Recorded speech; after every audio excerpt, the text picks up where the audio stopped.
So the next slide, just quickly, is if you're a nerd and you like to keep track of the departments of county government and their performance metrics and all of that, this is a growing site, aacounty.org/open-arundel, and they're putting that data up for everybody to see. And there's some cool maps as well that show you things that are going on in your neighborhood.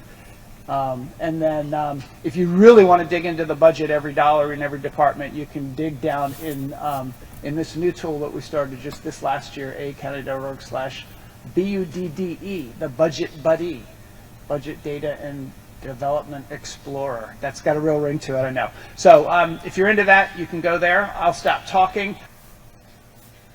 Hi, my name is Kurt Svensson. A little more than a year ago, I took an early retirement to devote myself to citizen advocacy. After working 25 years for the Anne Arundel County, mostly as the assistant budget officer, I know a little bit about this subject, but I want to emphasize that approaching this as a citizen has provided me with a powerfully different perspective. Due to limited time, please refer to my PDF package I've provided, made available at my Google site named AA County Citizen Share.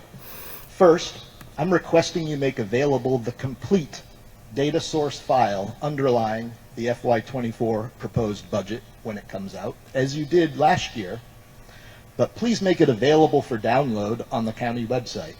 This is important because using the budget book and the buddy tool, you cannot find out how much funding and staffing there is for specific business units, like, say, animal control, or for important details that are buried underneath categories like personal services, things like overtime, wages, benefits.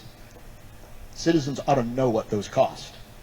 Second, I hope the county executive and county council will reestablish the financial policy that property tax rate be set such that it not permanently reduce the revenue yield allowed under the tax cap. In the fiscal 20 budget, the county fixed that by setting a rate that corrected for the 4 previous instances where that policy was not followed. Incredibly, tonight's slide presentation celebrates the violation of that policy in last year's budget when we didn't set the rate at the max, leaving money on the table while teachers are underfunded. So I ask, what is the county's policy? Third, top 2 threats that could result in structural deficits in the near and long term. Yes. Thank you. Blueprint for Maryland's future. The state DLS estimates for the local fiscal impact are way less than what's been experienced. Truth in budgeting is important. I support Blueprint, but truth in budgeting.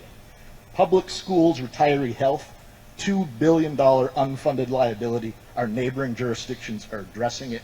Anne Arundel County is doing nothing. Thank you. Mr. Grasso. My turn. Never thought I'd be on this side of the dais, right? I got to say that I'm disheartened. Okay, I'm saddened.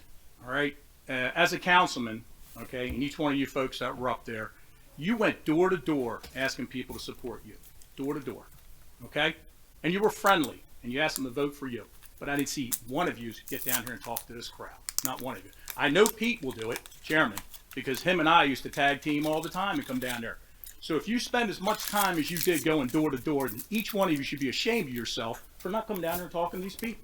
They're not here because they're happy, most of them. They got a problem. And the only way they're going to find that out is if you get down there and talk to them face to face. I know myself personally that I've changed my vote several times by just coming down here and talking to the people.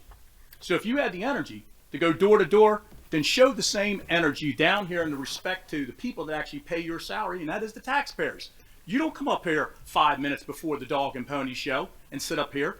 You need to be out here 15, 20 minutes before and greet every one of these people like I used to do at each door and be grateful that they actually voted for you. Because to be an elected into the position is an honor. We seem to forget that sometimes, okay? And I never forgot it. And I tell you, the 8 years that I had was the most happiest time in my life, and I was honored to be the councilman. I would ask you folks to do the exact same thing and show the respect to these people that they deserve, like they gave you the day to vote. Bailey family's been a boil on my neck long enough. Come in here.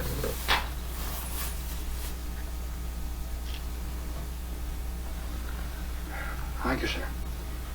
Quite a cigar, Mr. Potter. You like it? I'll send you a box.